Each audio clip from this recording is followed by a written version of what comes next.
I am the Tofu Golem. Please enjoy the video. You start by preparing Windows so Sherlock can run. Install Python 3.8 or newer in Git, then open an elevated PowerShell. Once done, clone the Sherlock repository into a known folder and change into that directory so you work in the right place.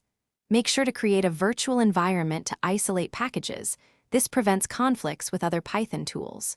After activating the venv, run pip install r requirements txt to install dependencies. Now you have the essential. You run Sherlock using the repository script. Call it with the target username and watch progress as it probes sites. Once it starts, you can specify output formats like CSV to save results for later review and change thread count to speed checks while controlling load. If you need anonymity or to route traffic, use proxy or Tor options and increase timeout for slow sites. While Sherlock runs, monitor console messages so you see which services are live and which returned errors.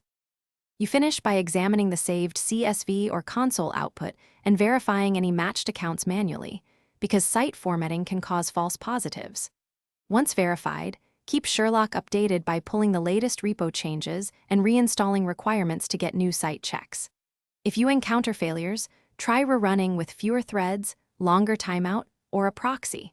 Sometimes sites block repeated requests and a slower, routed run resolves it. If an error persists, check Python version and reinstall dependencies to clear environment issues. Thanks for watching. Consider subscribing if we helped you today.